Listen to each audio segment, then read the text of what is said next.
Thank you.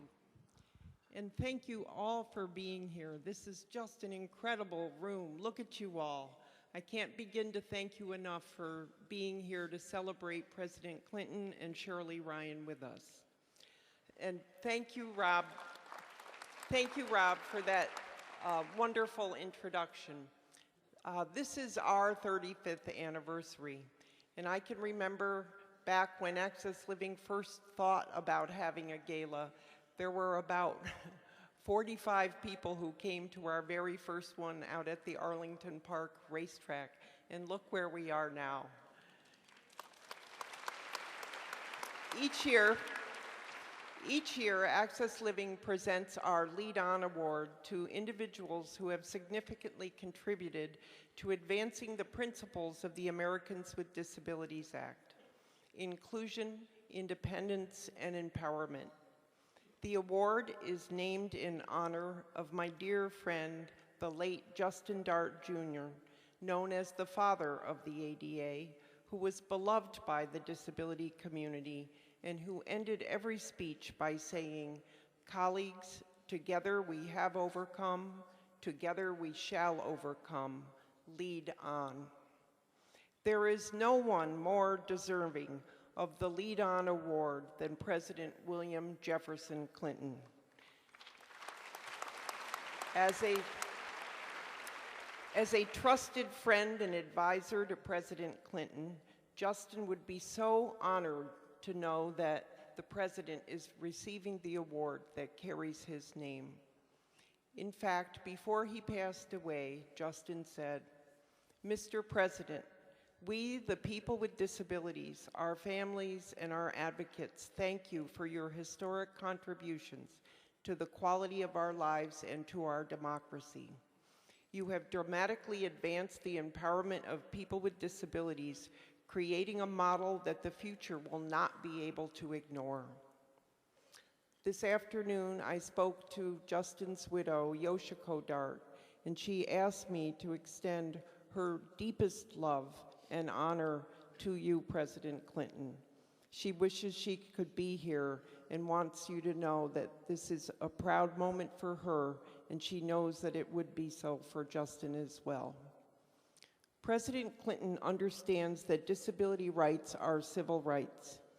During his presidency, he took seriously the paradigm shift that the law requires. Disability is a normal part of the human condition, and the world has to change a little to let us in.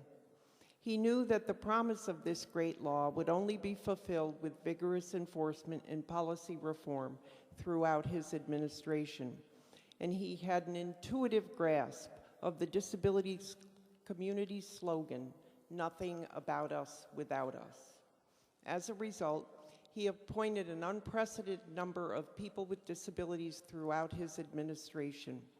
We were everywhere, from the State Department and the White House to the Social Security Administration, HHS, the Department of Transportation, HUD, the Department of Justice, and the Department of Education. He raised the bar for all future administrations. He learned from us and opened the White House to meet with representatives from the disability community more than any president ever in history. He listened when we told him enforcement of the ADA and other civil rights laws were our #1 priority. Indeed, perhaps one of his most lasting legacies was his administration's vigorous enforcement of the ADA itself. Attorney General Janet Reno and Assistant Attorney General Deval Patrick were charged by him with its full implementation using all the tools of the ADA. From strong regulations, voluntary compliance and mediation programs, to action with the courts, their work laid the foundation for making the meaningful changes in the everyday lives of people with disabilities for generations to come. What we have come to view as commonplace, such as curb cuts, accessible buses, trains, and subways, sign language interpreters at public events, a 911 system that is accessible to people who are deaf, accessible ATM machines, service animals accompanying blind people in airports, restaurants, and at the workplace, are all freedoms achieved because of the ADA and because of the President's enforcement of it. An active court program,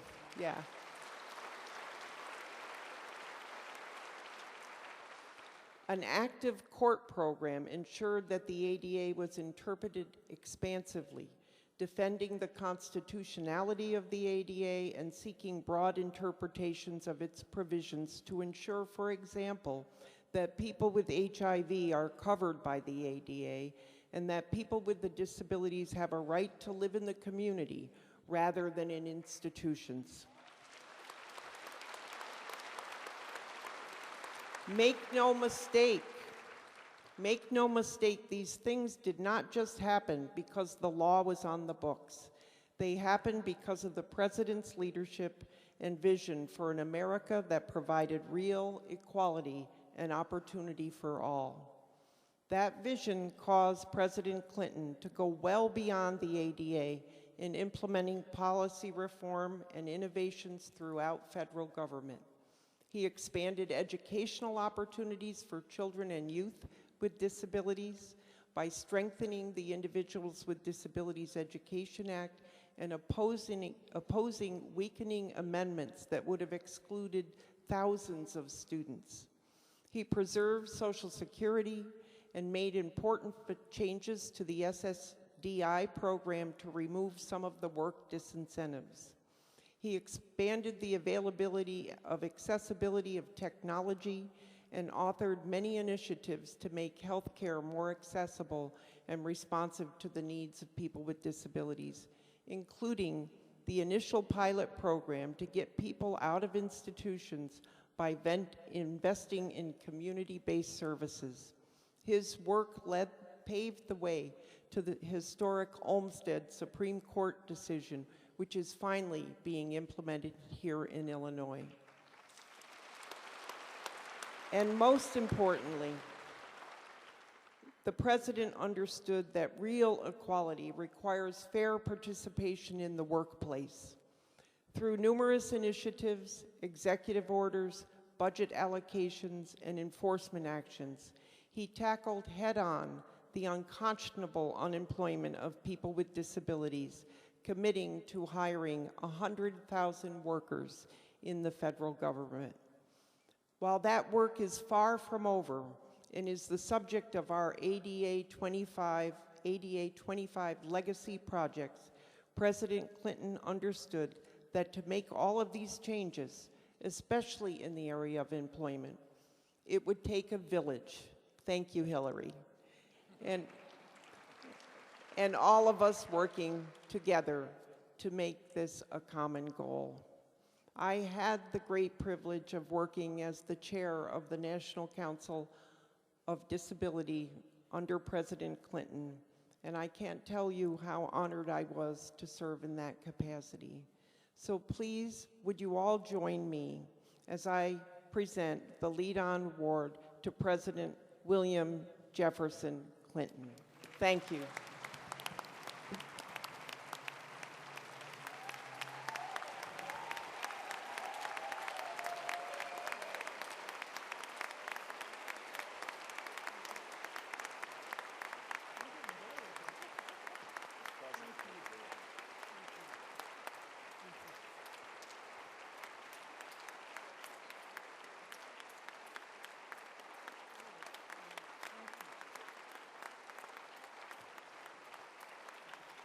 Thank you.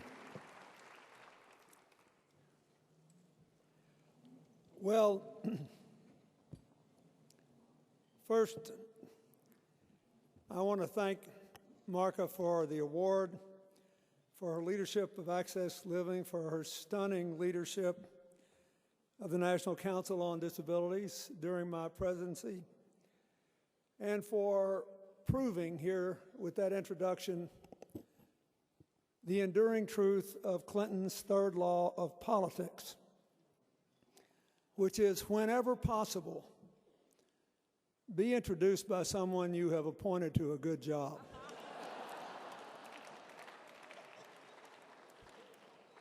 They will airbrush your flaws and amplify your virtues. It's wonderful. I want to thank Shirley Ryan, who's being honored tonight for her long service with Pathways and for her service on the Council on Disabilities, both under the first President Bush and when I was president. Ron Gidwitz, thank you for your work. Kareem Dale, thank you for your involvement and your previous service in Washington. And to the staff and volunteers, I thank them for all the good things they've done and will do. I'm honored that Attorney General Madigan's here, and we'll try to give her no cause to bring any action against me tonight. And you know, Mayor Emanuel, the longer he goes on, the better he gets at making fun of me. He was really good tonight. And I told him he should consider adopting that whole speaking style on a permanent basis. And he said that he couldn't afford to do it because if he spoke that slow, it would cut down on the number of epithets he could produce per minute. I'm just kidding. I am really proud of him, and I think he's a great mayor for you.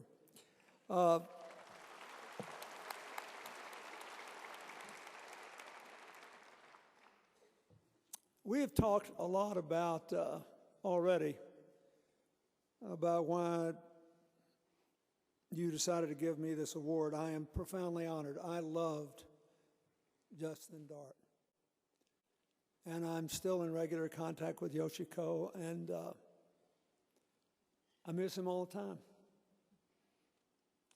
I should have worn my cowboy boots in his honor. Those of you who know him knew that he never wheeled out of the house without having his cowboy hat and his boots on every single day.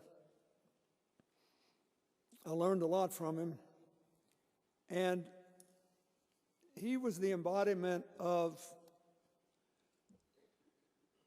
what always struck me about the disability rights movement and the civil rights movement and the gay rights movement. Anybody who's against these things doesn't know enough stories. When I was 5 years old, my family moved into a little white house on a corner in Hope, Arkansas, in the middle of one of these little post-World War II developments of little white houses. And across the street, there was another family. There was a daughter who was a year older than me named Mitzi Polk, who was taller than I was and bigger than I was, who was what we would now say developmentally disabled. She was, however, not disabled when it came to her sense of humor. Her favorite activity was to get in a swing every day and swing up and down, screaming at the top of her lungs that I sucked a bottle. A practice I had abandoned 3 years earlier. I thought my entire sense of honor and young manhood was threatened at age 5 or 6 whenever Mitzi started in on me. 50 years later, she was still at it, living in an assisted living center, doing various community work. I maintained my relationship with her and her mother for 50 years. So when the Americans with Disabilities Act came along, it seemed second nature to me. When I was governor, I had 2 people who happened not to be able to see who were working in the governor's office. One of them, Barbara Duncan, was the best caseworker I ever met in my life. She could have defeated me if she'd filed for governor. And it was her experience that convinced me to establish the first casework office in the White House. They said, "Oh, that's not a president's job." I said, "I know, but look how many thousands of letters we get a year from somebody's grandfather who never got the medal that he earned in World War II to someone who couldn't get disability." When I was governor, there were some abuses in the disability benefits program, but as government often tends to do, they go too far from one direction into the other. And under the Reagan administration, there were some rules proposed that were simply too harsh. And people who were in desperate trouble were being cut off of disability benefits. I'm not making this up, there was a truck driver with a 9th grade education from the little rural county where the Clintons were originally from, who lost an arm in an accident, and they said he wasn't eligible for disability because he could get a desk job as an office worker. And there were thousands of stories like that. So I was trying to persuade the Congress as a young governor to fix it.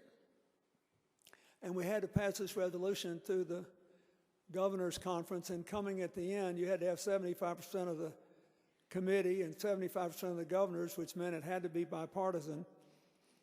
And I was one vote short in this committee that had to meet an emergency session at 7:30 in the morning. And the only way I could get my last vote was to convince a man I grew up bitterly opposing, George Wallace, who made a second round as governor with the support of a lot of African American leaders in Alabama, to get up at 5 o'clock in the morning, because it took him 2 hours to get ready after he was shot and put in a wheelchair, and come to a committee hearing. And every day he was in pain, particularly when he had to get ready to go out and face the day. And I called him the day before and asked him if I could come see him, and I explained the problem. He said, "Yeah, I know all about this disability law. When do you need me?" I said, "Somewhere between 7 and 7:15. He said, "I'll be there." And I knew from his wife that it took him 2 hours to get ready. And he was there, bright-eyed, bushy-tailed, on time, providing the decisive vote. 60 days later, the Congress changed the rules, the president signed them, and decent treatment to huge numbers of disabled people was restored. You don't want to give up on anybody, and you don't want to forget the stories.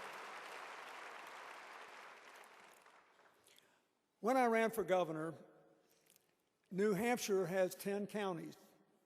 Ron was there. We had to do well in New Hampshire. And it was hard because one of my opponents lived 5 miles from the New Hampshire border. I could have done without that, as we say at home. But New Hampshire only has 10 counties. And as it happened, one of them had a Democratic Party chair who'd been my friend for 24 years, who was from Arkansas. She was a school teacher. One of her students was named Michael Morrison. And he came to a rally for me, wheeling a little poster, handheld, long paper banner, really. But he was the only one in a wheelchair. He was the son of a single mother who struggled as hard as she could to give him a decent life. The primary election in February of 1992 in New Hampshire was very cold and icy on the road. And Michael Morrison's mother had promised to take him to work a polling place for me 2 miles from their home. Their car broke down, and she did not have the money to fix the car. So on a cold New England morning, on an icy road, Michael Morrison got up, dressed, and took his automated wheelchair down the side of the road for 2 miles to get that polling place to do what he promised to do. I don't see disability, I see ability.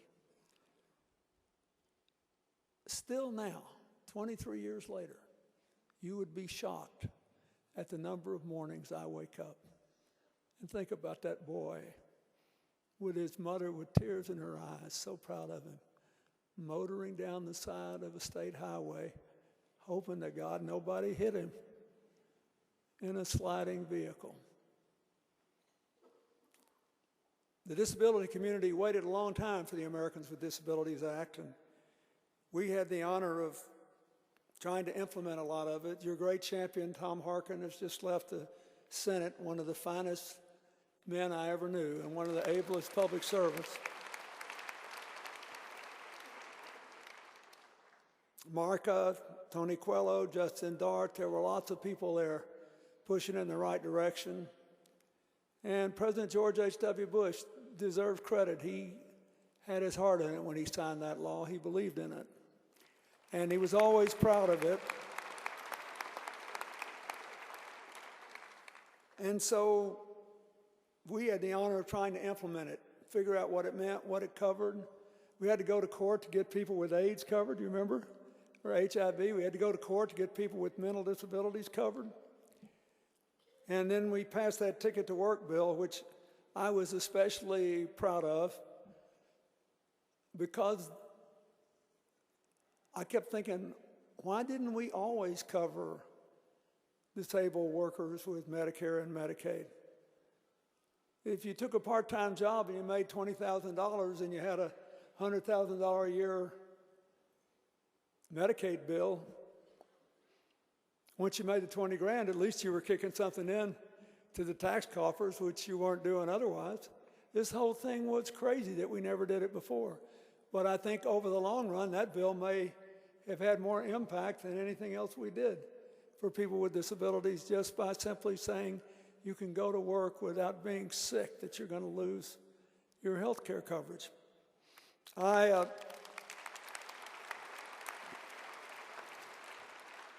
But what drove me was another story. 1993, the late Peter Jennings asked me if we would do in the White House a town hall meeting with kids. And Ron probably remembers, I think we did it on a Saturday, but anyway, we did this town hall meeting. And all these young children were there, and they were asking me questions. One of them was in a wheelchair with a relatively mild case of cerebral palsy. And she was beautiful and articulate. Her name was Anastasia Somoza. I never will forget it. And she was Nicaraguan. She had a mom and dad and a brother and a twin sister also born with cerebral palsy. So she asked me a question no one had ever asked me before. She said, now my twin sister has cerebral palsy too. But unlike me, she can't speak, so she has to talk through an electronic box in her wheelchair.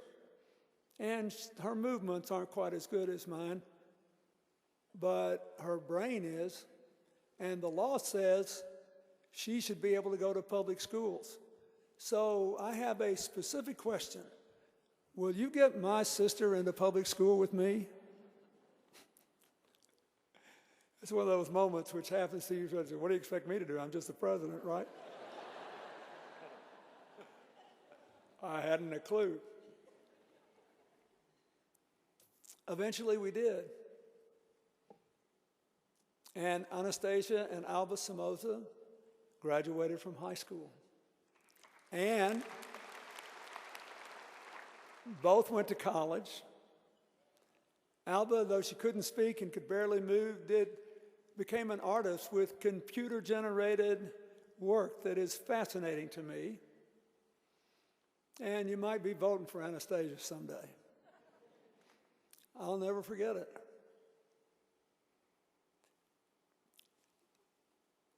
A week ago, I got a letter from a young woman named Kristen Hopper.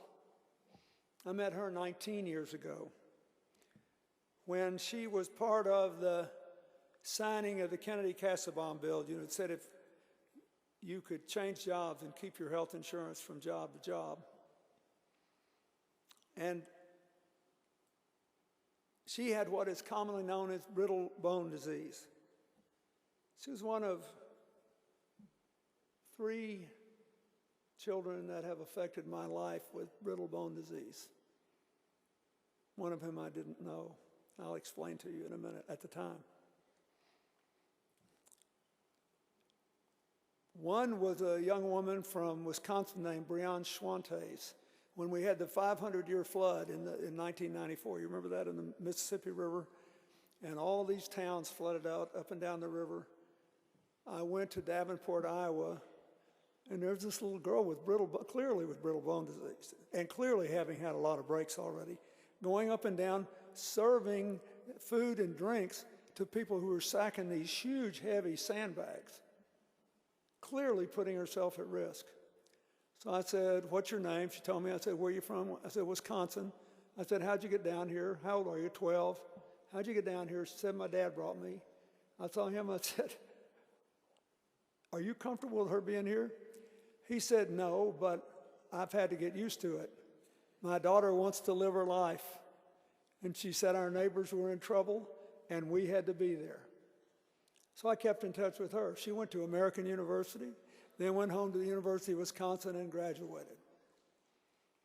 So this is the letter I got from the second girl, Kristen Hopper. For the first time in 19 years. "I thought you'd be interested to know that in May I'm graduating with honors from George Mason University as the highest ranked geography major.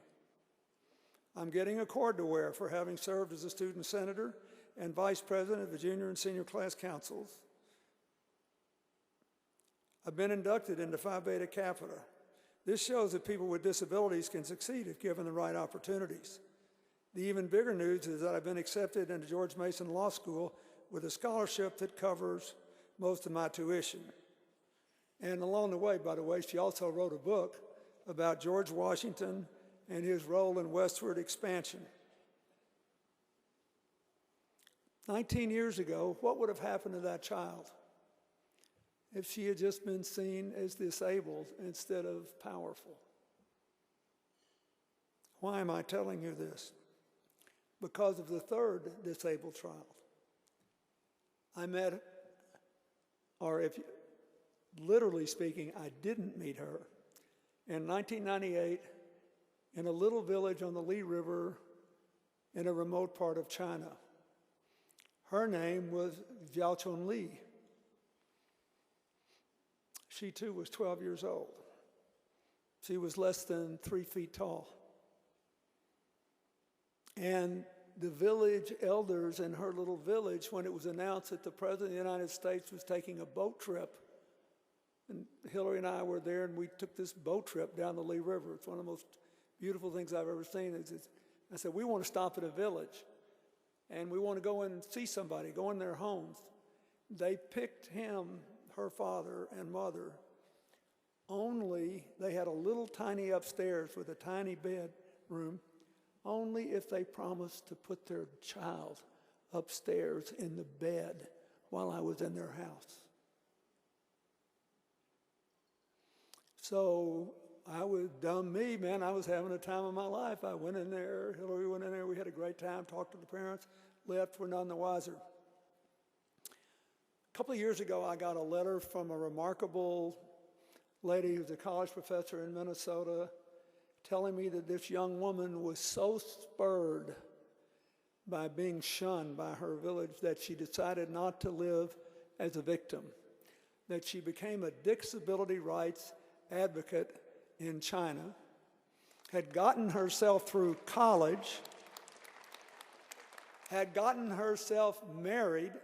She's about so big, and her husband carries her around in a halter in front of him. He's the cutest guy you ever saw in her life. They are so in love. It is so beautiful to see. And would I see her? So about 3 years ago, I was doing something at George Washington University, and up she shows. And finally, I got to embrace this child who was kept upstairs when I was in her home in China. I say that to remind you that whenever you're advocating for something, don't forget to tell the story. A lot of the work we do in Africa, we do in the lake country and just below, and when people meet each other walking along mountain paths when there's no mobile transportation, and they say, "Hello, how are you?" You don't say, "I'm fine, how are you?" The answer translated to English is, "I see you." And you think about how long this movement languished, because people were uncomfortable acknowledging the presence. How many people do I know without sight who see more every day still than God only knows how many people that life passes by? We got a lot of work to do. This agenda of 25 for the 25th anniversary that Access Living has, the disability community here has, I hope the business people here will help. We still have not evened up the unemployment rates and the reimbursement rates and all that. We still got a lot of work to do on this. And just remember, there's a story behind every one of these things. I wish I could say at my advanced age that every hiring decision I ever made was a great one and I never made a mistake. Can't say that. But I can say that every person I hired who was supposed to be disabled turned out to have abilities beyond my wildest dreams, and I never made a mistake doing that. I can say that. So,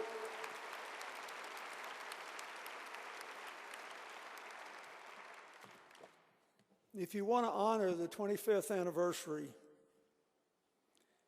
of the ADA, if you want to honor the memory of the magnificent Justin Dart, and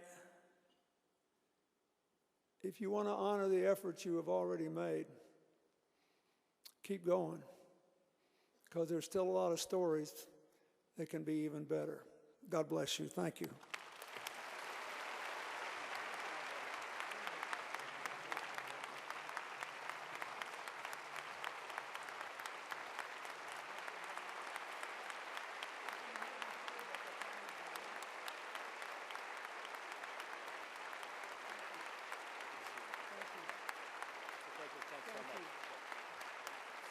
Thank you.